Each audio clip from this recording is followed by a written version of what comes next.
بسم اللہ الرحمن الرحیم۔ السلام علیکم ناظرین محترم، پروگرام پیام کربلا کے ساتھ آپ کا میزبان اظہر علی عابدی حاضر خدمت ہے۔ ناظرین، واقعہ کربلا برپا ہو چکا۔ امام حسین ابن علی علیہ السلام اپنی عظیم اور بے مثال قربانی دے چکے۔ امام اپنے انصار جوانان بنی ہاشم کے ساتھ بھوکے پیاسے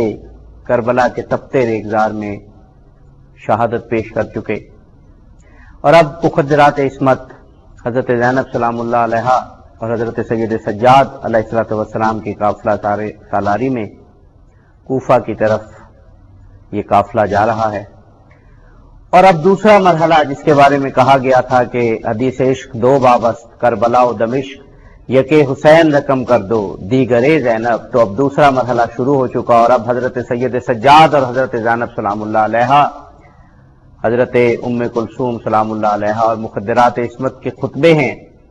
اور بازار شام ہے، کوفہ کے دربار ہیں، شام کا دربار ہے۔ اور جس طرح قربانی حسین نے اسلام کو زندہ کیا، مخدرات عصمت اور حضرت سید سجاد کے خطبات نے قربانی حضرت امام حسین علیہ السلام کو زندہ رکھا اور اس قربانی کے پیغام کو آگے پہنچایا۔ اس پر گفتگو کے لیے آج ہمارے ساتھ ایک بلند پایہ علمی شخصیت موجود ہیں، جناب مولانا گلزار احمد نعیمی صاحب۔ آپ جامعہ نعیمیہ اسلام آباد کے پرنسپل ہیں، اور آپ ایک بہترین مقرر اور خطیب ہیں اور صاحب مطالعہ شخصیت ہیں۔ بہت سے چینلز پر آپ ان کو دیکھتے ہیں۔ مفتی صاحب، شکر گزار ہوں آپ تشریف لائے۔ ابھی جیسا پروگرام کی تمہید میں عرض کیا کہ ایسی عظیم قربانی کہ جو پہلے نہ کبھی دیکھی گئی، نہ اس کے بعد کوئی مثال ملتی ہے، اور وہ ظلم عظیم جو برپا ہوا کربلا میں،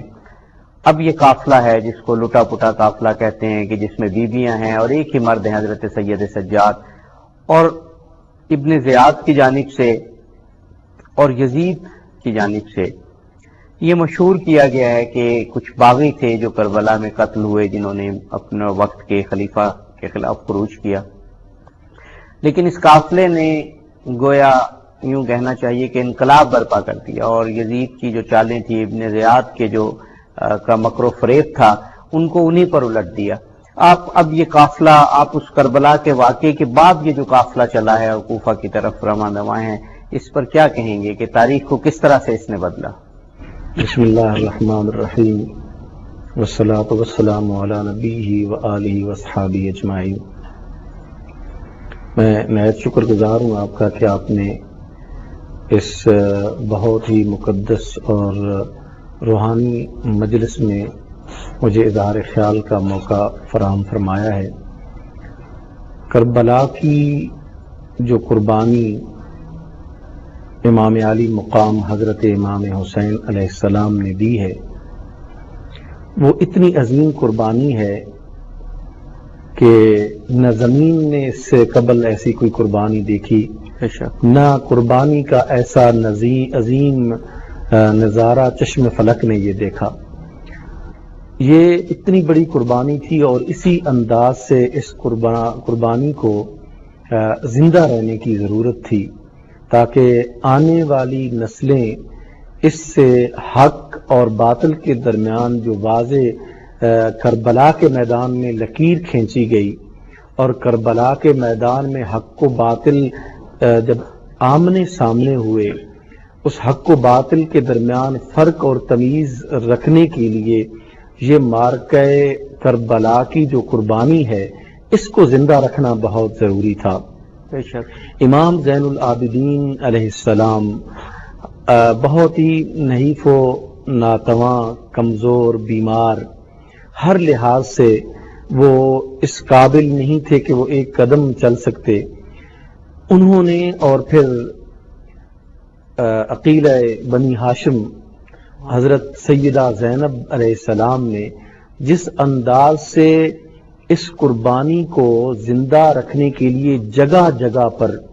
اپنی قسم پرسی کو دیکھے بغیر، اپنے اس لٹے پٹے قافلے کو دیکھے بغیر، اپنے بیٹوں کا، اپنے بھائیوں کا کرب و بلا کی تپتی ہوئی ریت پر خون بہتا ہوا دیکھنے کا جو احساس تھا اس کو اپنے دل کے اوپر لیے بغیر اس قربانی کو جس انداز سے لوگوں کے سامنے پیش کیا اور ابن زیاد کی چالوں کو اور یزید کی چالوں کو جس طرح انہوں نے پسپا کیا، میں کہتا ہوں کہ بالکل اقبال نے بالکل درست کہا کہ اگر عشق کی داستان کو کرب و بلا کے میدان میں حسین نے زندہ رکھا ہے تو پھر کرب و بلا کے بعد جو ہے وہ اسی عشق کی داستان کو زینب بنت علی نے زندہ رکھا۔ آپ ذرا دیکھیے کہ نہایت قسم پرسی ہے، چادر سر پہ نہیں ہے جی۔ اور قبلہ اس میں یہ بات ذہن میں رکھنے کی ہے کہ یہ وہ مقدرات عصمت ہیں کہ جب کوفہ یا مدینہ میں جب نکلتی تھی تو جوانان بنی ہاشم کا ایک حلقہ ہوتا تھا ان کے گرد، اور جس طرح سے پھر حجاب کا عالم ہوتا تھا، اور جس طرح خاندان اہل بیت رحمہ السلام کی جب حضرت علی علیہ السلام کوفہ میں ایک حکمران تھے، خلیفہ تھے، اس وقت یہ شہزادیاں اگر باہر ان کو ضرورت بھی پڑتی تھی نکلنے کی، اور پھر مدینہ میں بعد میں تو جنہوں نے روحانی حوالے سے پھر خاندان اہل بیت رحمہ السلام کی یہ خواتین تھیں، اس حوالے سے جو عزت و مقام دیکھا ہو،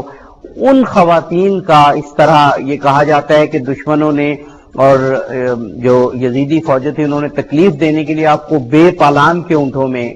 پر جو ہے سوار کیا۔ اب جو شخص بے پالان اونٹ پر بیٹھا ہو اسے اندازہ ہو سکتا ہے کہ اگر پالان نہ ہو تو کیا ہوتا ہے اونٹ پر بیٹھ کر، اور پس گردن روایات میں ہاتھ باندھے گئے اور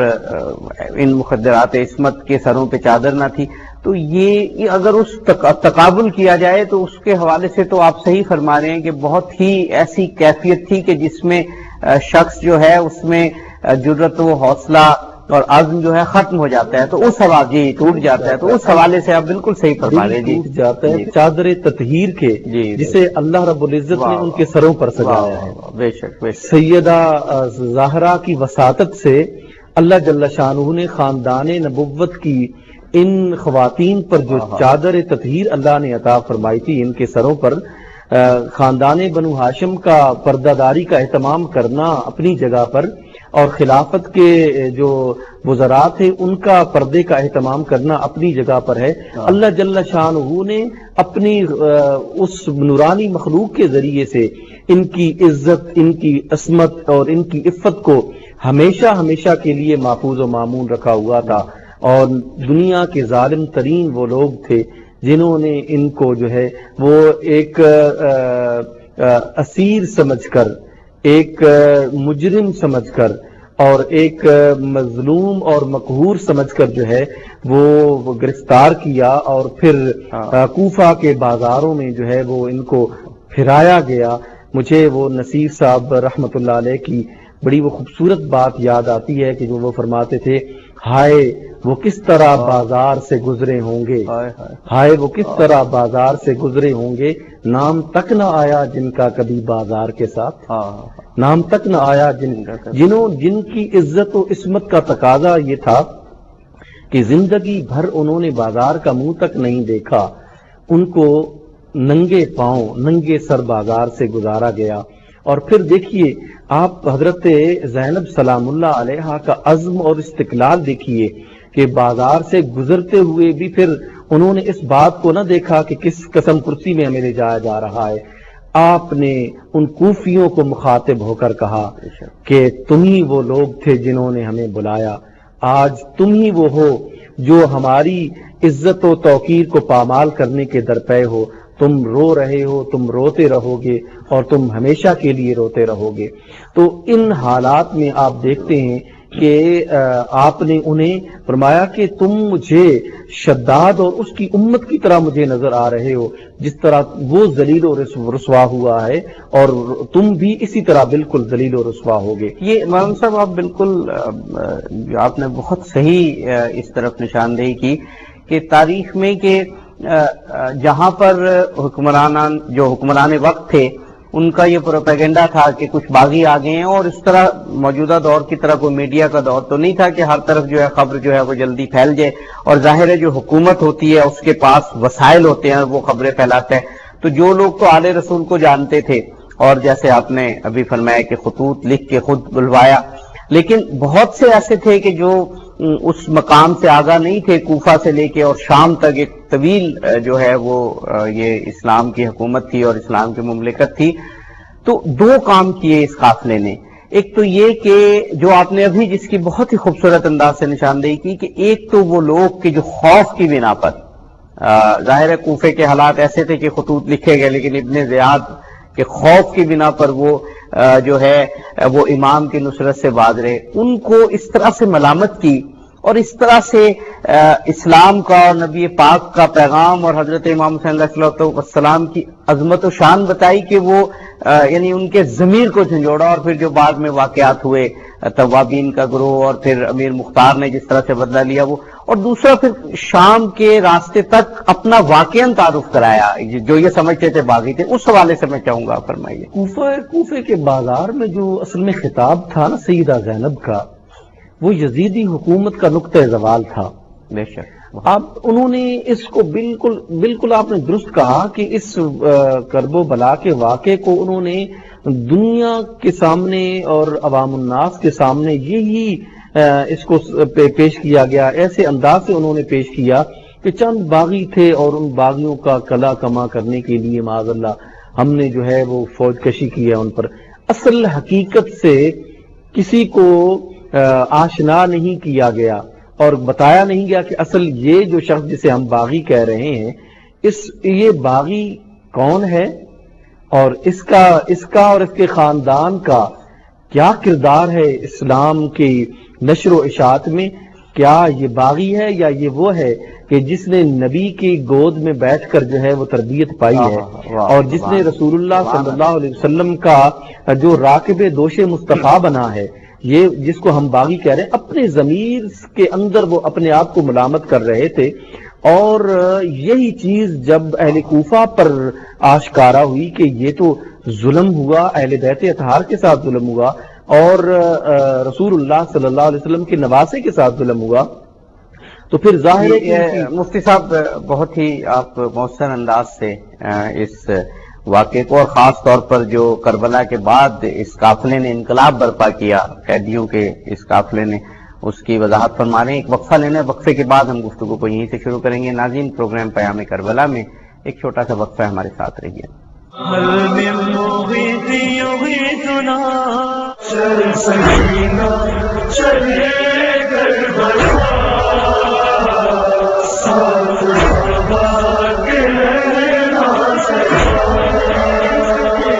مجھ سے بچھڑی تو سوئی نہیں میری جان، ایک سانس تم پر سکھونے گرا۔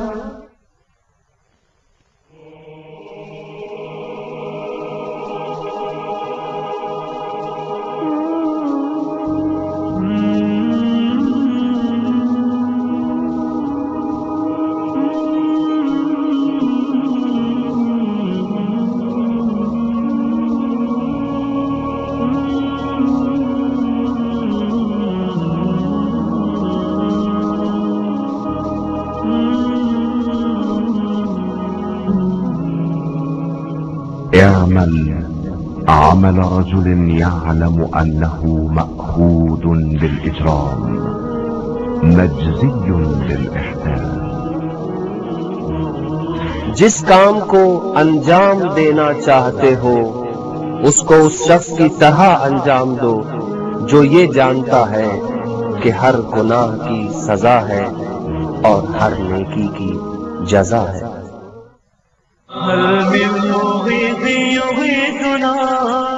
ناظرین، پروگرام پیام کربلا میں ایک مرتبہ پھر حاضر خدمت ہیں۔ ہمارے ساتھ موجود ہیں ممتاز عالم دین اور ایک بہترین خطیب جناب مولانا مفتی گلزار احمد نعیمی صاحب، اور گفتگو ہو رہی ہے اس لٹے پٹے قافلے پر جو کربلا کی اس عظیم اور لازوال قربانی کے بعد جو بظاہر لشکر کفر یہ سمجھتا تھا، ابن زیاد یہ سمجھتا تھا، یزید یہ سمجھتا تھا کہ ہم نے امام کو شہید کر کے فتح حاصل کر لی، لیکن یہ جو 11 محرم کو قافلہ چلا ہے اور جو کوفے پہنچا ہے اور کوفے کے بازاروں سے گزرا ہے اور پھر کوفے کے دربار میں گیا ہے اور پھر وہاں سے شام کے راستے میں جہاں جہاں گاؤں اور شہر آتے گئے وہاں پہ جو تعارف کراتا چلا اپنا، اور اس کے بعد دربار شام میں اس قافلے نے انقلاب برپا کر دیا. اسی انقلاب پر ہم گفتگو کر رہے ہیں جناب مفتی صاحب سے. مفتی صاحب، آپ نے فرما رہے تھے کہ جب کوفہ میں اپنا تعارف کرایا، یعنی ہم یہ ذکر کر رہے ہیں کہ اب دو قسم کے لوگ ہیں جو مخاطب ہیں اس قافلے کے. قافلے کا عالم یہ ہے کہ مرد سارے شہید کیے جا چکے اور بھوکے پیاسے شہید کیے جا چکے، اور ان شہیدوں کے کٹے ہوئے سر قافلے کے ساتھ ہیں. یعنی آپ دیکھیے کہ مخدرات عصمت، کوئی اپنے بھائی کا سر دیکھ رہی ہے، کوئی اپنے بیٹے کا سر دیکھ رہی ہے، کوئی اپنے بھتیجے کا سر دیکھ رہی ہے، اور سب سے بڑھ کر حضرت امام علی مقام حسین ابن علی علیہ الصلوۃ والسلام کا سر ہے، حضرت عباس کا سر ہے، علی اکبر کا سر ہے. اس حالت میں یہ قافلہ اب جس طرح ایک توانا آواز کے ساتھ جو ہے وہ اسلام کا دفاع کرتا ہے، حسین علیہ الصلوۃ والسلام کی شہادت کا دفاع کرتا ہے، اس حوالے سے آپ بتا رہے تھے. ابن زیاد اور اس کے حواریوں نے جس انداز سے حضرت امام علی مقام اور آپ کے قافلے کے ساتھ ظلم و ستم اور جور و جفا روا رکھا، آپ نے بڑا اچھے انداز سے اسے بیان کیا ہے. اور یقین جانیے کہ ہم بہت شرمندہ ہیں اس تاریخ پر کہ وہ نبی جس کی وجہ سے اللہ نے اس دنیا کو اسلام کے نور سے منور فرمایا، اور وہ رحمت للعالمین ہے، رحمت للعالمین عالم کے لیے رحمت، اور جس نبی نے قدم قدم پر اہل بیت اطہار کے ساتھ محبت اور وارفتگی کا سبق دیا کہ انہی پاک تینت ہستیوں کی وجہ سے اسلام زندہ ہے اور اسلام زندہ رہے گا. آپ نے ارشاد فرمایا کہ میری اہل بیت کی مثال جو ہے سفینہ نوح کی طرح ہے کہ جو اس کے ساتھ لگا وہ کامیاب ہے، جو اس سے ومن تخلف عنہا فقد ہلک، جو اس سے ہٹ گیا وہ ذلیل و رسوا اور ختم ہو کے رہ گیا، ہلاک ہو گیا وہ. تو ان ہستیوں کے سروں کو نیزوں پر چڑھا کر وہ کس چیز کا جشن منا رہے تھے؟ وہ اپنے ضمیر کو مردہ کرنے کا اور اپنے ضمیروں کو قتل کرنے کا، اپنے دین کو قتل کرنے کا جشن منا رہے تھے. اصل میں وہ بے عزتی تو کرنا چاہتے تھے امام علی مقام اور آپ کے قافلے کی. اصل بات یہ ہے کہ بے عزت وہ خود ہو رہے تھے، ذلیل و رسوا وہ خود ہو رہے تھے. اگر یہ بات نہ ہوتی تو آج انہوں نے جو کچھ کیا کربو بلا کے میدان میں، اور پھر ابن زیاد نے اور یزید نے جو کچھ کیا وہ تو بالکل واضح ہو جانا چاہیے تھا. مجھے ایک اسلام کے ایک مورخ اور دانشور کی ایک بات یاد آ رہی ہے، جو بظاہر میں جو ان کی باقی تحریریں پڑھتا ہوں تو اہل بیت سے کوئی خاص وہ نہیں ہے انہیں لگاؤ، لیکن بہرحال انہوں نے ایک خوبصورت بات یہ کہی کہ یزید اگر صرف یہی خیال کرتا کہ اس کی دادی کو اور دادا کو رسول پاک نے فتح مکہ کے بعد آزاد کیا تھا، اور یزید کے خاندان کو اس پر قادر ہونے کے باوجود کہ ان کو تہ طے کیا جا سکتا تھا تو چھوڑ دیا تھا، اور اسی لیے جو ہے وہ نسل جو ہے وہ آگے بڑھی. تو یزید میں اگر انسانیت ہوتی، یعنی اسلام نام کی کوئی چیز تو یقیناً اس کے اشعار سے بھی ظاہر ہے کہ اس نے کہا نہ کوئی وحی آئی اور نہ کوئی رسالت تھی، لیکن اگر اس میں انسانیت ہوتی ہے وہ یہی سوچتا کہ میرے خاندان کو اور میرے اجداد کو رسول پاک نے تہ تیگ نہیں کیا تو وہ یہ سلوک نہ کرتا. جی جی بالکل. آپ دیکھتے ہیں کہ ابن زیاد کے دربار میں جب حضرت زینب بنت علی کرم اللہ وجہ الکریم جاتی ہیں، اور اس نے جب یہ بہت ہی مکبرانہ الفاظ منہ سے جو ہے وہ پھینکے کہ خدا کا شکر ہے کہ اس نے تمہیں رسوا کیا اور یوں کیا، جو کچھ میں اپنی زبان پر وہ گندے الفاظ لانا بھی نہیں چاہتا. تو سیدہ زینب نے کمال جرت کے ساتھ اور کمال اعتماد کے ساتھ آپ نے فرمایا کہ ذلیل اور رسوا تو وہ ہوتا ہے جو فاسق و فاجر ہو. ہمیں تو اللہ رب العزت نے تطہیر عطا فرمائی ہے، ہم ہمارے قریب سے بھی فسق و فجور کو اس نے بھٹکنے تک نہیں دیا. ہم تو وہ ہستیاں ہیں، خاندان نبوت سے تعلق رکھنے والے وہ لوگ ہیں کہ چادر تطہیر اللہ نے ہمیں عطا کی ہے. ناکام اور خاسر تو وہ ہوتا ہے جو کاذب ہو، جو فاسق ہو، جو فاجر ہو. یہ فاسق اور فاجر ہمارے علاوہ کوئی ہوگا، ہم تو وہ نہیں. اجازت دیں تو میں یہ طویل خطبہ ہے حضرت زینب سلام اللہ علیہ کا جو یزید کے دربار میں دیا، اس سے میں چند جملے پڑھنا چاہوں گا. ظاہر ہے وقت اتنا نہیں، اور اپنے ناظرین کو دعوت دوں گا کہ وہ خطبات خود امام حسین علیہ الصلوۃ والسلام کے خطبات موجود ہیں تاریخ میں، اور حضرت زینب سلام اللہ علیہ کی یہ ضرور پڑھیں کہ یہ وہ واقعاً صحیح تعارف اہل بیت کا فرماتے ہیں. اب دیکھیے وہی بات آتی ہے، یہ دیکھیے مفتی صاحب کی یہ خاتون وہ ہے کہ جس کا پورا خاندان بھوکا پیاسا شہید کر دیا گیا، اور جس کے خاندان کے جو سر ہیں وہ نیزے پر اس کے سامنے ہیں، اور یہ چند لوگ جو بچے ہیں. اور یزید کا دربار اگر آج بھی شام میں جائیں اور دیکھیں تو وہ تجھ کو احتشام اس پہ نظر آتا ہے. تو ایک وقت کی سپر پاور ہے یوں کہیے، اس کے سامنے یہ ایک خاتون جو بظاہر آپ نے جیسے فرمایا تھا کہ کمزور ہیں، لیکن دیکھیے کیسے وہ کس شان کے ساتھ خطبہ فرماتی ہے. میں چند جملے صرف عرض کر رہا ہوں. اے ہمارے نانا کے آزاد کردہ غلاموں کے بیٹے، اب دیکھیں بادشاہ وقت کو اس کا اصل مقام یاد کریں. اے ہمارے نانا کے آزاد کردہ غلاموں کے بیٹے، کیا یہی انصاف ہے کہ تو اپنی عورتوں اور کنیزوں کو تو پردے میں بٹھائے رکھے، لیکن رسول کی پردہ داروں کو قید کر کے شہر بشہر پھرائے، ان کی حتک حرمت کرے، ان کے چہرے سے پردے ہٹا دے تاکہ لوگوں کی نگاہیں ان چہروں پر پڑیں، اور نزدیک و دور کے اور شریف اور کمینے ہر قسم کے لوگ ان کو دیکھیں، جبکہ ان کے ساتھ ان کے مرد بھی نہ ہو، نہ کوئی مدد کرنے والا ہو، نہ حفاظت کرنے والا. یہ کہہ کے پھر ایک طویل خطبہ ہے. اب اس کا ایک میں چند جملے اور پڑھنا چاہوں گا. اے یزید، تو جوانان جنت کے سردار حسین کے ہونٹوں پر چھڑی مار کر ان کی بے ادبی کر رہا ہے. ایسا کیوں نہ کرے اور کیوں نہ کہے، کیونکہ تو نے ہمارے زخموں کو ناسور میں بدل دیا ہے، اور محمد مصطفیٰ کی ذریت اور آل عبد المطلب میں سے روئے زمین کے جو روشن ستارے ہیں ان کا خون بہا کر تو نے انہیں اکھاڑ دینے کی کوشش کی ہے، اور اب اپنے گمان کے مطابق اپنے بزرگوں کو پکار رہا ہے کہ وہ جواب دے. تو تھوڑا صبر کر لے، زیادہ دیر نہیں گزرے گی تو خود ان کے ساتھ جا ملے گا. پھر تو اس بات کی آرزو کرے گا کہ کاش تیرے ہاتھ شل ہو جاتے، تیری زبان گونگ ہو جاتی، اور یہ باتیں زبان پر نہ لاتا اور نہ ہی ایسے کرتوتوں کا ارتکاب کرتا. تو دیکھیے یہ ایک جو ہے وہ خاتون کے الفاظ ہیں، عزم و ہمت اور مطلب کوہ گراں نظر آتی ہیں، عزم و استقلال. اور اس خطبے کے آخر میں میں تھوڑا سا ضرور آپ مجھے فرمائیے کہ حضرت سجاد کا امام زین العابدین کا ذکر بھی یہاں پہ ضروری ہے. انہوں نے یزید کے دربار میں کتنا عزم و استقلال کا اظہار فرمایا کہ جب ایک یزیدی نے ان سے پوچھا من الغالب، آج غالب کون آیا، آپ نے ارشاد فرمایا جاؤ جب نماز کا وقت آئے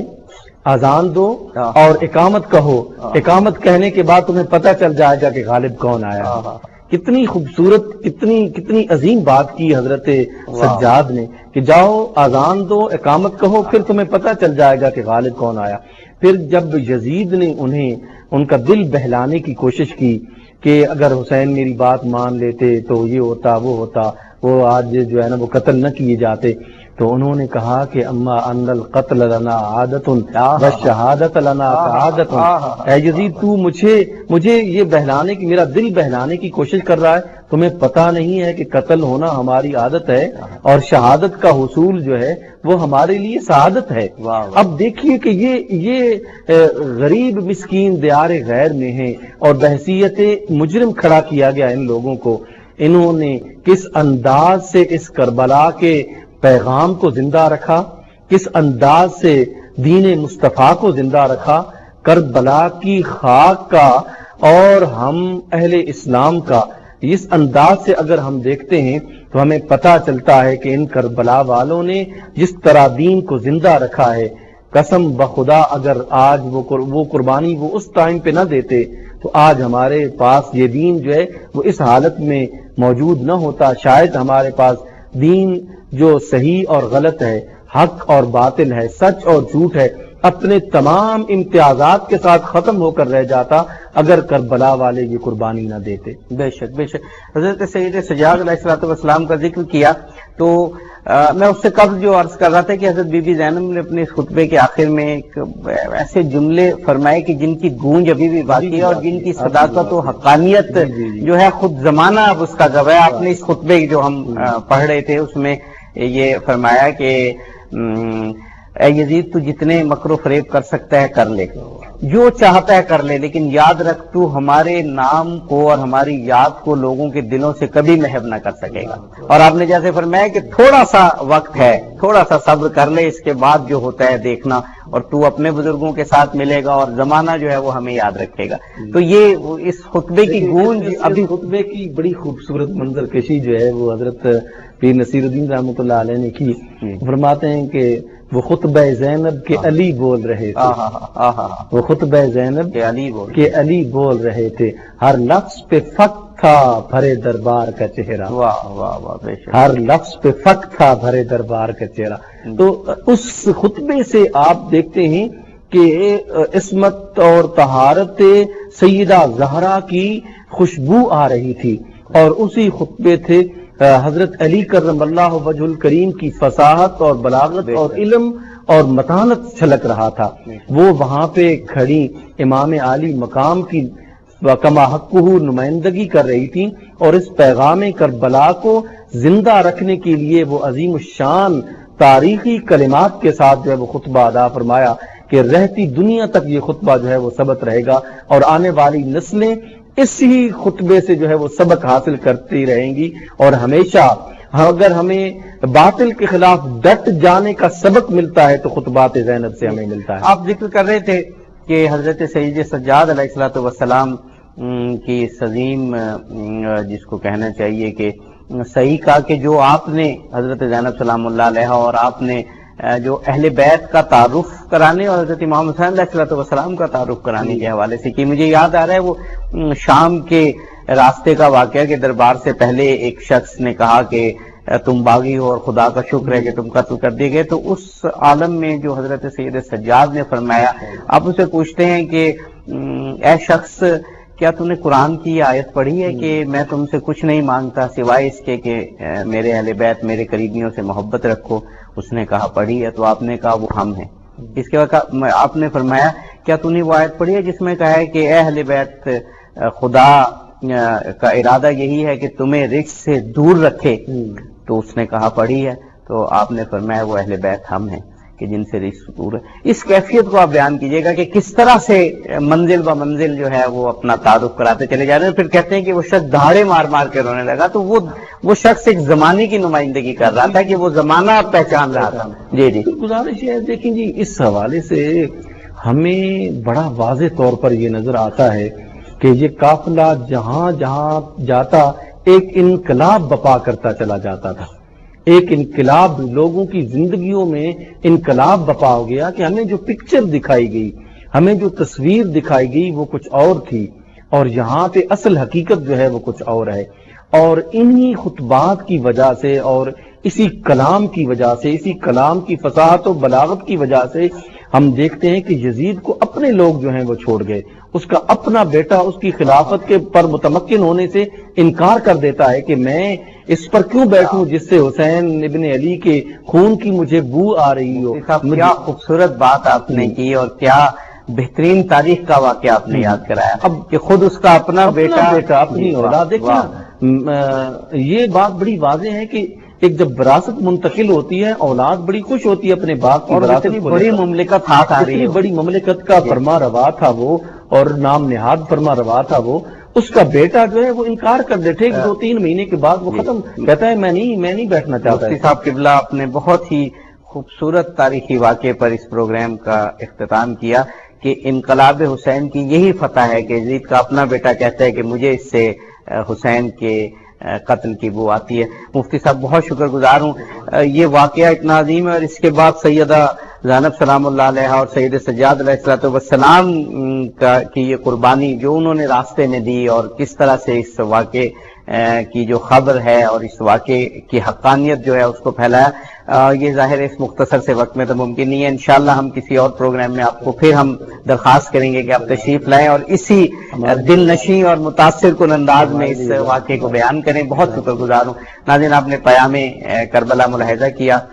ہم نے اس سے قبل بھی حضرت امام حسین علیہ الصلوۃ والسلام کے خطبات بیان کیے، اور آج حضرت بی بی زینب سلام اللہ علیہ اور حضرت سید سجاد علیہ الصلوۃ والسلام کے خطبات زیر بحث رہے۔ میں ناظرین کو دعوت دوں گا کہ آپ ضرور ان خطبات کو جو تاریخ کی تمام کتابوں میں محفوظ ہیں، اور اب الگ سے کتابیں بھی آ گئی ہیں، ان کو ضرور مطالعہ کیجئے کہ یہی روح کربلا ہے، یہی پیام کربلا ہے۔ اس پروگرام سے اظہر علی عابدی کو اجازت دیجیے، انشاءاللہ اگلے پروگرام میں پیام کربلا کے ساتھ پھر حاضر ہوں گے۔ فی امان اللہ۔ هل من ناصر ينصرنا، هل من ناصر ينصرنا، هل من مغيث يغيثنا، هل من ناصر ينصرنا، هل من ناصر ينصرنا، هل من ناصر ينصرنا، هل من مغيث يغيثنا، هل من ناصر ينصرنا، هل من ناصر ينصرنا۔